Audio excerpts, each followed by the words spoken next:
Friends, कैसे हैं आप सब लोग। स्वागत है आपका एजुकेशन विद गौरव मेरे इस चैनल पर स्वागत है।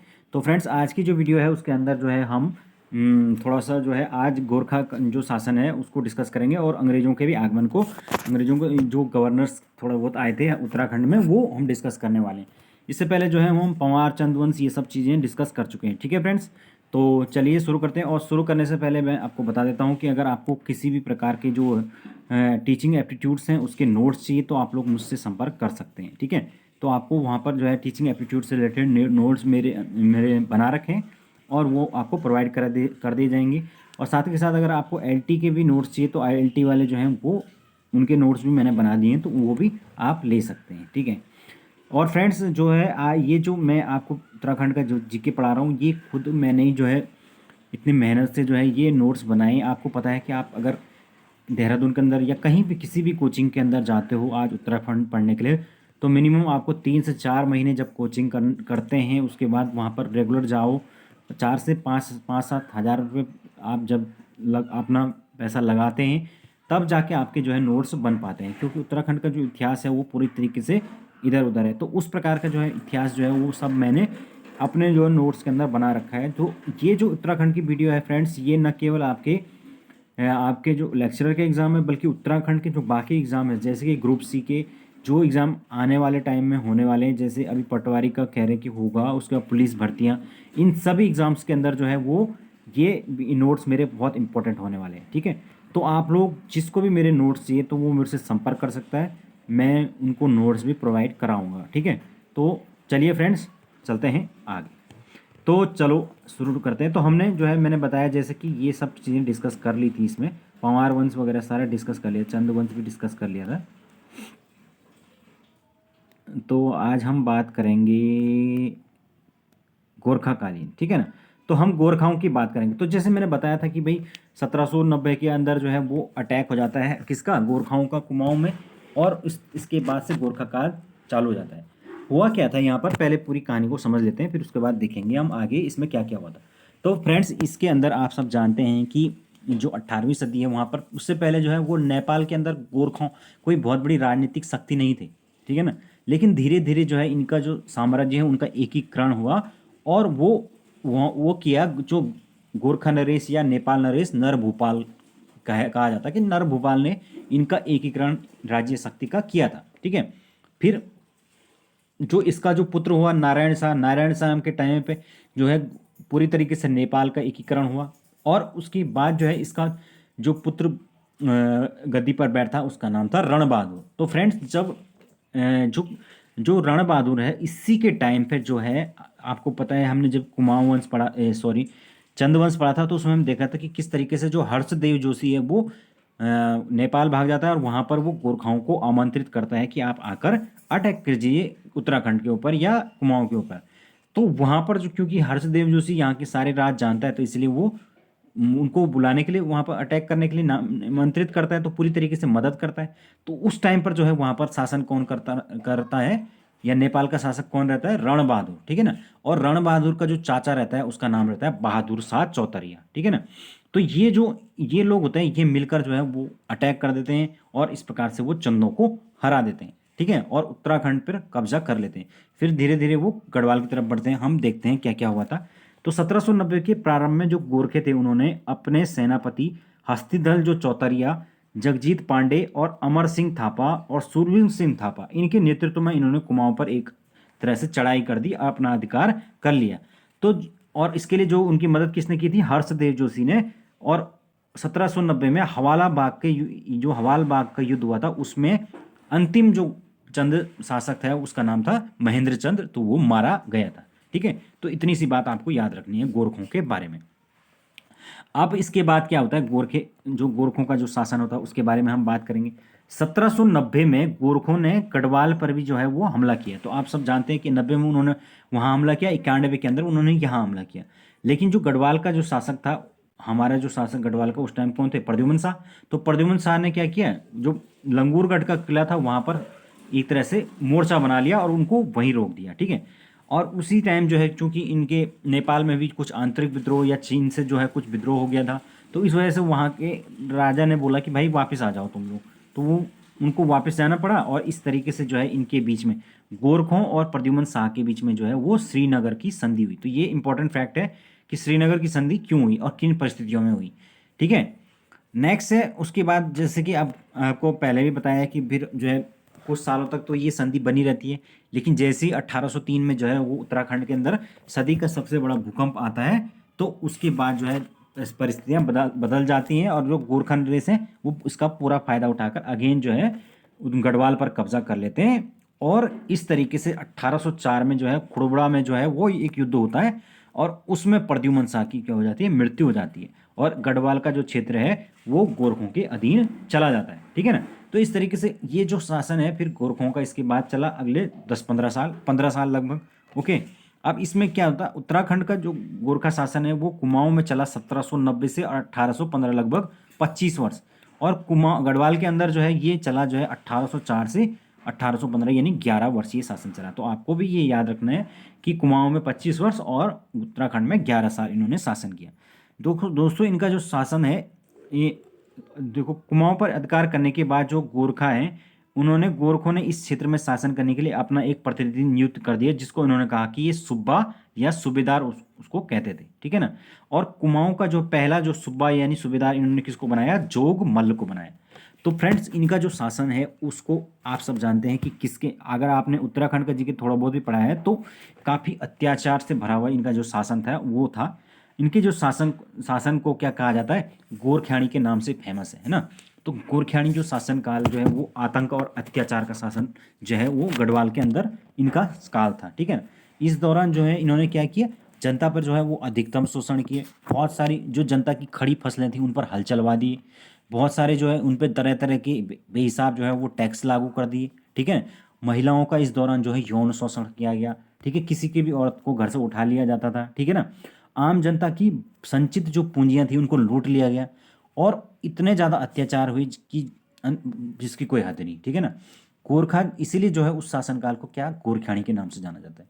और आपको एक बात भी याद होगी, आपने पढ़ा होगा कि इनके टाइम पे जो है वो क्या हुआ, उत्तराखंड में जो है दास प्रथा का भी एक तरह से प्रचलन हुआ। हरिद्वार जो है वहाँ पर एक चौकी थी जिसको कहा जाता था गोरखा चौकी। तो वहाँ से हरिद्वार में जो है वो लगातार ये क्या करते थे, उत्तराखंड के जो युवक युवतियाँ थे उनको बेचते थे, और बहुत सस्ते में 10 से 150 रुपये में जो है ये बहुत सारे युवक युवतियों को इन्होंने यहाँ से बेचा। कहाँ से, हरिद्वार से। ठीक है ना। तो ये लगभग कहा जाता है कि 2 लाख जो है जो लोग थे उनको जो ये गोरखा थे इन्होंने बेच दिया था यहाँ से। ठीक है। और फिर उनसे जो है अलग अलग प्रकार की जो है दास प्रथा के अंदर उनको धकेल दिया जाता था। ठीक है। तो इस प्रकार से जो है इनका शासन जो है वो काफ़ी अत्याचार भरा शासन रहा। और इनके शासन के समय में जो सबसे बड़ा जो इनका कमांडर था वो सुब्बा कहलाता था। ठीक है। फिर सुब्बा से नीचे जो होते थे परगने होते थे। ठीक है ना। और परगनों में जो होता था अधिकारी वो फौजदार कहलाता था। तो जो पहला सुब्बा था वो था जोग मल्ल। ठीक है ना। नेक्स्ट है हमारे पास गोरखों के एक प्रतिनिधि के रूप में काजिनर शाही को भी जो है वो नियुक्त इन्होंने यहाँ पर किया था, जिसके समय में मंगल रात्रि हत्याकांड नाम का एक कांड हुआ था यहाँ पर। ठीक है ना। फिर है जो कुमाऊं है उसमें जो है गोरखों का अंतिम जो प्रतिनिधि था वो सुब्बा बम शाह चौतरिया था। तो जब इनको यहाँ से भगाया गया पूरी तरीके से, कब, सगौली की संधि के बाद, तो उस टाइम पर जो है इनका अंतिम जो प्रतिनिधि या कह लीजिए या सुब्बा कह लीजिए वो था सुब्बा बम शाह चौतरिया। ठीक है ना।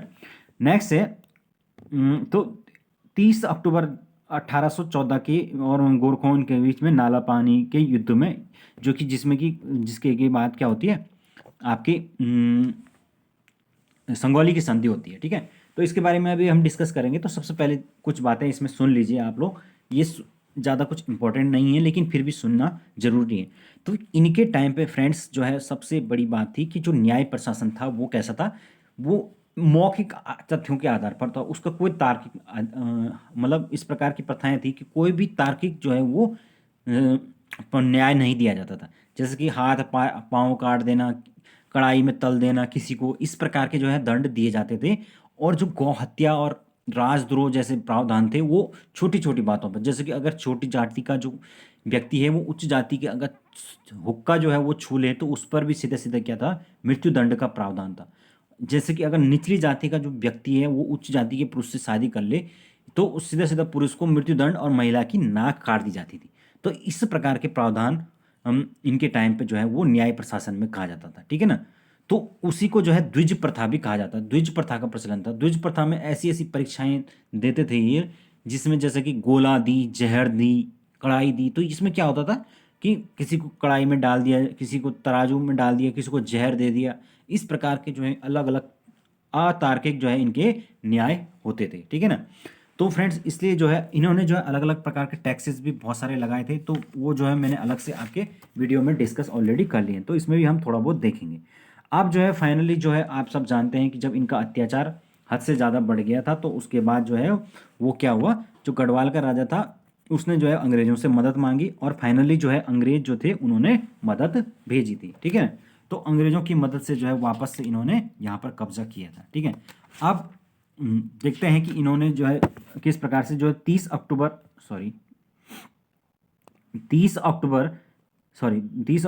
नवंबर के बीच 1814 में गोरखों और अंग्रेजों के बीच में नाला पानी जो है उसके खलंगा किले में जो है वो युद्ध चालू हो जाता है भाई, ठीक है। और इस युद्ध में जो अंग्रेज है उनकी तरफ से जो है वो उनका एक कमांडर भेजा जाता है जिसका नाम था जिलेस्पी, ठीक है। और गोरखों की तरफ से उनका सेनापति रहता है बलभद्र सिंह थापा। तो ये जो है आपस में लड़ते हैं। तो ये क्या कर देते हैं, जो बलभद्र थापा है ये क्या करता है, इस जिलेस्पी को तो मार देता है, लेकिन ये दोबारा जो है ये अंग्रेज जो है वो बमों की बारिश कर देते हैं। और उसके क्योंकि अंग्रेज जो ब्रिटिशर्स थे उनके पास क्या थी, लेटेस्ट टेक्नोलॉजी थी भाई। तो लेटेस्ट टेक्नोलॉजी का प्रयोग करेंगे वो, तो इसलिए उन्होंने लेटेस्ट टेक्नोलॉजी के हथियार जब भेजे तो उसके बाद जो है वो इन्होंने फाइनली घुटने टेक दिए गोरखों ने, ठीक है ना। तो इस प्रकार से जो है वो गोरखों को ये एक तरह से यहाँ से भगा देते हैं, ठीक है। अब गोरखों की वीरता से वो इतने ज़्यादा प्रभावित हो गए अंग्रेज, तो उन्होंने इनके नाम से एक स्मारक ही यहाँ पर बना दिया खलंगा के अंदर। तो आप लोग जानते हैं कि खलंगा जो है देहरादून में एक स्मारक जो है वो बना हुआ है, तो वो गोरखों के नाम से है, ठीक है। नेक्स्ट है कर्नल निकोल्स तथा कर्नल जो गार्डनर है उसके नेतृत्व में अप्रैल 1815 में अंग्रेजों ने कुमाऊं क्षेत्र को भी गोरखों से मुक्त करा लिया था। तो पहले तो गढ़वाल को मुक्त कराया और फिर जो है कुमाऊं क्षेत्र को भी मुक्त कराया कर्नल निकोल्स और कर्नल गार्डनर की मदद से, ठीक है ना। और फाइनली जो है ये जो है इनके जो लास्ट में जो है ये पहले तो इन्होंने जो है संधि को माना नहीं, ठीक है ना, जब इन पे पहली संधि हुई थी। तो लेकिन जब अंग्रेजों को पता चला तो अंग्रेजों ने जो है सेना जो है उनकी भेज कर काठमांडू पर भी जो है कब्जा करना शुरू कर दिया। तो उससे जो है फिर जो गोरखा शासक है वो फाइनली उसको घुटने टेकने पड़े और संधि को मानना पड़ा। और इस तरीके से संगोली में जो बिहार के अंदर स्थित है वहाँ पर 28 नवंबर 1815 को गोरखों और अंग्रेजों के बीच में संधि हो जाती है। और यह संधि बिहार के चंपारण जिले में संगोली नामक स्थान पर हुई थी, ओके। तो इस प्रकार से अब गोरखाकालीन जो टैक्स हैं उनकी बात करें तो कुसई जो है इस प्रकार, और भी जो है टैक्स हमने सेपरेट वीडियो के अंदर डिस्कस कर लिए हैं।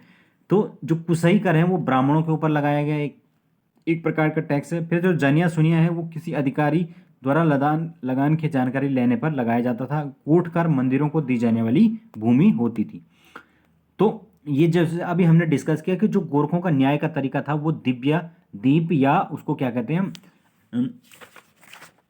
हाँ इस तरीके के अलग अलग नामों से इसको जाना जाता था। द्विज प्रथा भी इसको कहा जाता था, जिसमें गोल दीप, कड़ाई दीप, तराजू दीप, तीर दीप, ऐसे इस प्रकार के न्याय इनके चलते थे, ठीक है। और इनके अत्याचारी शासन को गोरखियानी कहा जाता है। तो ये अभी हमने डिस्कस कर लिया था किस प्रकार से इन्होंने यहाँ पर उत्तराखंड की जो जनता है उस पर बहुत भयंकर भयंकर अत्याचार किए थे, ठीक है। तो ये था दोस्तों हमारा गोरखा प्रशासन। अब हम इसके आगे जो है वो कुछ और चीज़ें इसके अंदर देखेंगे, ठीक है।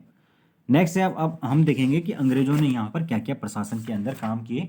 तो ब्रिटिश काल जो है आप जब जानते हैं कि एक बार जब ब्रिटिशर जो है उन्होंने सुदर्शन शाह से जो है लगभग पूरा आधा जो है वो गढ़वाल ले लिया, कुमाऊं पूरा जो है कब्जा लिया। और इस तरीके से अंग्रेजों ने यहाँ पर जो है वो जो श्रीनगर वाला तक हिस्सा जो है वो दोस्तों उस टाइम पर जो है वो कुमाऊं के अंदर आता था और बाकी का हिस्सा गढ़वाल के अंदर आता था। फिर उन्होंने बाद में कुमाऊं और गढ़वाल को अलग कर दिया था अंग्रेजों ने, ठीक है। तो इस तरीके से ये काम चला था। नेक्स्ट है अब हम देखते हैं कि अंग्रेजों के टाइम पे यहाँ पर क्या क्या चीज़ें हुई थी। तो सुदर्शन शाह के बुलावे पर जो है अंग्रेज गढ़वाल में गोरखों के खिलाफ युद्ध की घोषणा करते हैं। जैसे मैंने बताया अभी कि सुदर्शन शाह ने जो है वो इनको आमंत्रित किया था। फिर तत्कालीन जो गवर्नर लॉर्ड हेस्टिंग्स है उसने रोलो जिलेस्पी के नेतृत्व में एक अंग्रेज सेना जो है एक सेना वो गढ़वाल पर भेजी और 1814 में फाइनली नाला पानी के युद्ध में इन्होंने गोरखों को हराकर गढ़वाल पर अंग्रेजी शासन की नींव डाली थी। तो यह भी हमने डिस्कस कर लिया है। फिर 18 अप्रैल 1815 में गार्डनर के नेतृत्व में अंग्रेजों ने कुमाऊं पर भी जो है वो अधिकार कर अंग्रेजी सत्ता वहाँ पर स्थापित कर दी। इसी तरीके से फ्रेंड्स जो है अंग्रेज शासन जो है उसके टाइम पर जो है वो दो भागों में उत्तराखंड बंट गया। तो पहला जो पूरा क्षेत्र श्रीनगर तक का था वो कुमाऊं क्षेत्र और बाकी का जो है वो टिहरी रियासत के अंतर्गत आता था। ठीक है ना। अब इन्होंने क्या किया, 1840 आते आते जो है इन्होंने क्या किया, पौड़ी जनपद का गठन कर लिया। ठीक है, पहले तो राजधानी श्रीनगर थी, श्रीनगर से पौड़ी ले गए, यानी कि जो ब्रिटिश मुख्यालय था उसको ये श्रीनगर से पौड़ी ले गए 1840 में। 1854 में फ्रेंड्स कुमाऊं मंडल का मुख्यालय अल्मोड़ा से इन्होंने नैनीताल शिफ्ट कर दिया। तो कुमाऊं का भी मंडल इन्होंने क्या किया, चेंज किया अल्मोड़ा से नैनीताल। और नैनीताल तक तब गठन नहीं हुआ था, नैनीताल का गठन 1891 में हुआ। ओके, चलते हैं आगे। फिर 1902 है उसमें जो ब्रिटिश गवर्नमेंट है उन्होंने अवध और आगरा में संयुक्त प्रांत का गठन किया। तो यह क्षेत्र भी संयुक्त प्रांत में डाल दिए गए, यानी कि उत्तराखंड के जो कुमाऊं और गढ़वाल वाले क्षेत्र जितने भी थे मतलब जो ब्रिटिशर्स के कब्जे में थे वो किसके, संयुक्त प्रांत का हिस्सा बन गए। ओके, और बाकी टिहरी रियासत जो है वो राजा के अंडर में थी। तो ये आप लोगों को पता है। ठीक है, अब हम देखते हैं कि अंग्रेजों का जो प्रशासन है वो किस प्रकार से यहाँ पर चला था। तो सबसे पहले हम बात करेंगे कि अंग्रेजों का जो प्रशासन है वो किस किस भागों में बांटा गया था। तो अंग्रेज ने जो थे उन्होंने जो है हमारे पूरे हिस्से को एक तरह से जो वर्तमान में आज चला आ रहा है वो उस तरीके से जो आज भी प्रशासन चलता है वो उसी हिसाब से चलता है। जैसे सबसे ऊपर तो क्या था, वायसराय था। ठीक है, फिर आते हैं आपके प्रांतीय जो लाट बोलते थे या प्रांतीय कमिश्नर बोलते थे उनको। जो मंडल होते थे फ्रेंड्स उसके अंदर जो है वो जो सबसे बड़ा हेड था वो कमिश्नर था। फिर जो मंडल है उसके नीचे जो है वो डिप्टी जो कमिश्नर थे उनके नीचे थे डिप्टी कमिश्नर। डिप्टी कमिश्नरों के नीचे कौन थे, जो जिले लेवल पे होंगे, जिला स्तर पर, तो उनको क्या बोलते थे, कलेक्टर या डिप्टी कलेक्टर, जिलाधिकारी, है ना। आज भी कलेक्टर के नाम से उनको जाना जाता है। तो वो थे आपके जिलाधिकारी। फिर जो है उसके नीचे जो है तहसीलें उन्होंने डिवाइड की। तो उनके अंदर जो सबसे बड़ा अधिकार था वो कौन था, तहसीलदार था। फिर जो है उसके नीचे उन्होंने और जो है वो क्या किया, उसको परगने में डिवाइड किया। परगने में जो सबसे बड़ा अधिकार था वो कौन था, कानून गो। और परगनों को फिर छोटी छोटी पट्टियों में डिवाइड किया। पट्टियों पर सबसे बड़ा अधिकारी कौन था, वो था पटवारी। ठीक है ना। और फाइनली जो है उसके नीचे होते थे गांव, जहां पर सबसे बड़ा होता था प्रधान, या उसको श्याणा भी कहाँ कहाँ कई कई जो है इलाकों में कहा जाता था। इस प्रकार से जो है इन्होंने इनका पूरा प्रशासन उत्तराखंड में डिवाइड था। तो तभी से जो है ये चीज़ें अब तक उत्तराखंड के अंदर डिवाइडेड चली हुई हैं। ठीक है ना। तो ये है फ्रेंड्स, चलते हैं आगे। अब हम बात करेंगे कि यहाँ पर जो है जो कुमाऊं के अंदर कमिश्नर कुछ आए थे उत्तराखंड के अंदर, उन्होंने क्या क्या काम किया और वो कौन कौन किस क्रम में आया था। तो सबसे पहले फ्रेंड्स जो अगर हम कमिश्नरों की बात करें तो पहला जो कमिश्नर है वो ई गार्डनर है। तो इनका नाम तो कई बार एग्जाम के अंदर पूछा जाता है। 1815 में पहला जो कमिश्नर वो कुमाऊं के अंदर कौन था, वो ई गार्डनर था। ई गार्डनर के सहयोगी के रूप में जो है वो ट्रेल जो है उसकी नियुक्ति की गई थी, जिनके नाम से उत्तराखंड में एक पास भी है जिसका नाम क्या है, ट्रेल पास। ठीक है, तो ये बात आपको पता है कि जो ट्रेल पास है वो किसके नाम से है, ट्रेल के नाम से है। ठीक है, फिर जो है नेक्स्ट फ्रेंड्स, ट्रेल जो है अगला कमिश्नर बनता है 1815 से लेकर 1835 में।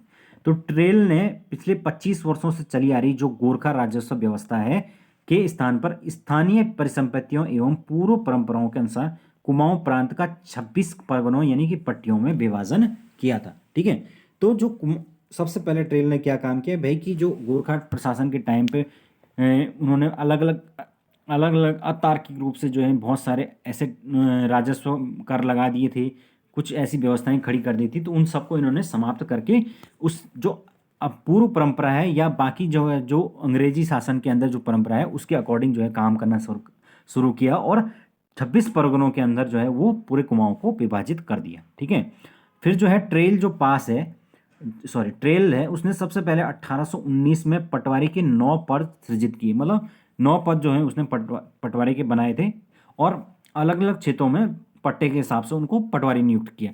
यह एक प्रकार से राजस्व पुलिस की व्यवस्था था। तो पटवारी का काम पहले जो है मेनली क्या होता था दोस्तों, गाँव में जो है वो राजस्व का कलेक्शन करना, उस पर व्यवस्थाएं देखना, ये सब काम पटवारी का होता था। पटवारी का कार्य अपने क्षेत्र में लगान की वसूली, देखो जो हमने अभी डिस्कस किया, लगान वसूली और स्थानीय जो छोटे मोटे जो संपत्ति के विवाद होते थे वो उसका निपटारा किया जाता है। आप सब जानते हैं कि गढ़वाल में जो है अभी तक भी जो है दोस्तों पुलिस जो है व्यवस्था की ज़रूरत नहीं पड़ती है। अब तो खैर पड़ने लगी है, लेकिन नहीं पड़ती थी अभी तक, क्योंकि सारे ही जो स्थानीय स्तर के झगड़े होते थे वो पटवारी लेवल पर ही निपटा लिए जाते थे। ठीक है, नेक्स्ट है 1817 में जो है वो कुमाऊं में रेगुलेशन एक्ट 10 लागू, जो रेगुलेशन 10 लागू किया, जिसके अंतर्गत जो है कुमाऊं के अधिकारियों पर को मुकदमा पर सुनवाई करने का अधिकार दिया गया। ठीक है ना, हत्या को छोड़कर बाकी जितने भी मुकदमे थे उन सब पर जो है वो कुमाऊं के अधिकारी ही जो है वो एक तरह से अधिक सुनवाई उस पर कर सकते थे। तो रेगुलेशन 10 के माध्यम से हुआ। फिर जो ट्रेल होता था उसने अपने कार्यकाल में कुल 7 भूमि बंदोबस्त किए थे। ठीक है, जिसमें से 1823 में जो भूमि बंदोबस्त किया गया उसको 80 साल का बंदोबस्त कहा जाता है। तो ये पूछा गया था एक एग्जाम के अंदर कि 80 साल बंदोबस्त जो है वो किसने किया था, तो वो ट्रेल ने किया था 1823 में। तो बंदोबस्त क्या से क्या समझते हैं आप, लैंड सेटलमेंट क्या होता था, उसमें मतलब लैंड का एक तरह से पूरी तरीके से बंटवारा किया जाता था। उसके बाद जो उनके खाता खतौनी जो आज भी आपने देखा होगा अपने जो पूर्वज होते हैं उनके पास वो चीज़ें अवेलेबल हैं, तो वो सब चीज़ें उसके अंदर बनाई जाती थी जो लैंड सेटलमेंट होते थे। तो वही जो है खाता खतौनी आज भी जो है हमारे उत्तराखंड में चले आ रहे हैं। ठीक है, आगे चलते हैं। नेक्स्ट है जो ट्रेल है उसने कुमाऊं में गोवध जो है उसकी आज्ञा दे दी थी, क्योंकि जो है गोरखाओं के टाइम पर ये खत्म कर दिया गया था। उस टाइम पर तो सीधा मौत की सज़ा थी। ट्रेल का कहना था कि हिंदू जो है वो गोवध का विरोध करता है, वह कुमाऊं में रहने लायक नहीं है, यानी कि वे इस चीज़ को गलत नहीं मानते थे। यह बात एक अंग्रेज अधिकारी मिस्टर कैनेडी ने अपनी पुस्तक बनारस एवं कुमाऊं में लिखी है। ठीक है, नेक्स्ट है कुली बेगार जो है उसके समय में ट्रेल ने खच्चर सेना का निर्माण भी किया था। ठीक है, तो ये थे मिस्टर ट्रेल। उसके बाद आए मिस्टर कर्नल गोयन। कर्नल गोयन जो है 1835 से 36 में 1 साल तक ये रहे। 1836 में कुमाऊं से जो है दास्ता का इन्होंने अंत किया, दास्ता यानी वही दास प्रथा। और उसके अलावा गोरखा जो कालीन जो है वो न्याय पद्धति, जिसको हम क्या कहते थे, दिव्य पद्धति, या जिसके अंदर जो मैंने अभी बताया कि रेखा क्या थी वो गोला दी, जहर दी, इस तरीके की पद्धतियाँ थी, उनको इन्होंने समाप्त किया था। ठीक है, नेक्स्ट है हमारे पास दोस्तों वो है लुसिंगटन। तो जॉर्ज लुसिंगटन जो है वो आया कमिश्नर बन के 1836 से 48 तक यहाँ पर रहा। अर्थात 1838 में कुमाऊं शासन की प्रणाली की जांच के लिए रॉबर्ट मार्टिन बर्ड को भेजा गया और बर्ड की अनुशंसा है उस पर ही तराई वाले भाबर वाले क्षेत्र में द्वैत शासन प्रणाली लागू की गई थी। ठीक है, तो जो द्वैत शासन प्रणाली है वो कुमाऊं क्षेत्र में इसके टाइम से लागू हो गई। फिर है वर्तमान में विभिन्न भिन्न भिन्न जो विभागों द्वारा सरकारों को वार्षिक प्रतिवेदन भेजे जाते हैं, यह व्यवस्था 1839 में लुसिंगटन जो है उसने प्रारंभ की थी। तो अभी भी जो है ये प्रथा जो है वो चलती है कि भाई सत्र के शुरुआत में क्या होता है, प्रत्येक विभाग अपने अपने जो है जितने भी प्रतिवेदन होते हैं वो सरकार को भेजती है और सरकार फिर उसी हिसाब से उनको बजट एलोकेट करती है। तो 1839 से ही ये प्रथा जो है वो शुरू की गई थी। ओके, नेक्स्ट है हमारे पास अगला इंपॉर्टेंट गवर्नर, वो है बेटन। तो बेटन जो है 1848 से 56 तक इसने कुमाऊं के अंदर शासन किया। 1854 में जो है वो कुमाऊं मंडल का मुख्यालय अल्मोड़ा से जो है वो नैनीताल शिफ्ट किया गया। तो ये अभी हमने डिस्कस किया था कि जो कुमाऊं का मुख्यालय है वो अल्मोड़ा से नैनीताल शिफ्ट किया गया 1854 में, 1857 की क्रांति की जस्ट पहले। फिर है 1852-53 में जो चाय जो है उसकी खेती है उसको प्रमोट करने हेतु इसने लोगों को जमीनें प्रदान की। तो चाय की जो बागान होते हैं वो नैनीताल क्षेत्र जो है उसमें काफ़ी प्रमोट किए गए बेटन के समय में। ठीक है, फिर है जो कुमाऊं का बहुत इंपॉर्टेंट गवर्नर वो है रैमजे। ठीक है, तो रैमजे जो है 56 से 84 यानी कि 1857 की क्रांति के समय भी ये उत्तराखंड का गवर्नर कौन था, वो रैमजे ही था। 1857 की क्रांति के समय ये गवर्नर था। तो ये सबसे इंपॉर्टेंट बात है, सॉरी गवर्नर कह रहा हूँ मैं, कमिश्नर। तो तराई जो क्षेत्र है उसको अच्छी तरीके से बंदोबस्त करने के कारण इसे भाबर का विश्वकर्मा कहा जाता है। यानी कि इसने इसके टाइम पे जो सेटलमेंट हुआ, लैंड सेटलमेंट, वो बहुत ही अच्छी तरीके से हुआ, तो इसीलिए इसको भाबर का विश्वकर्मा कहा जाता है। अंग्रेज जो लेखककार हैं उन्होंने रैमजो को किंग ऑफ कुमाऊं भी कहा है। तो कुमाऊं के अंदर आप समझ सकते हैं कि कितनी धाक रही होगी। फिर है जो रैमजे है उसने कुमाऊं को गैरियानी क्षेत्र जो है वो घोषित किया। नेक्स्ट जो रैमजे है उसके सहारे उसके एकमात्र सलाहकार और प्रमुख सहयोगी पंडित बद्रीदत्त जोशी थे। तो जो बद्रीदत्त जोशी हैं वो इसके सलाहकार थे। तो ये भी एक इंपॉर्टेंट फैक्ट हो जाता है। 1857 में कुमाऊं प्रदेश में शिक्षा विभाग की स्थापना की गई, जिसका नाम कुमाऊं सर्किल था। तो देख सकते हैं आपकी जो कुमाऊं है वो उसके अंदर जो है वो गढ़वाल से कितने पहले जो है वो एजुकेशन पहुंच गई थी, ठीक है ना। गढ़वाल में क्योंकि टिहरी रियासत का शासन होने के कारण बहुत देर में जो है वो आधुनिक शिक्षा का जो है प्रारंभ हुआ है। वहीं जो है कुमाऊं में ये 1857 से ही जो है वो पहुंच गई थी, जब कुमाऊं सर्किल का निर्माण या शिक्षा विभाग का निर्माण किया गया था, ठीक है। नेक्स्ट है कुली जो बेगार की समाप्ति के समय कुमाऊं कमिश्नर वो है भिंडम था। तो ये भी एक नोट करने वाली बात है कि कुमाऊं का कमिश्नर कौन था, वो है भिंडम। फिर है असहयोग जो आंदोलन है उसके समय कुमाऊं का कमिश्नर वो उस टाइम भी भिंडम ही था। फिर है सविनय जो अवज्ञा आंदोलन जब हुआ था तो उस टाइम पर जो कुमाऊं कमिश्नर वो था मिस्टर स्टाइप, ठीक है, स्टाइप। तो ये भी आपको कुछ इंपॉर्टेंट फैक्ट जो है वो याद रखने हैं, ठीक है फ्रेंड्स। तो राष्ट्रीय आंदोलन और यूके जो उत्तराखंड में 1857 की जो क्रांति है उसके बारे में हम अब नेक्स्ट वीडियो के अंदर डिस्कस करेंगे।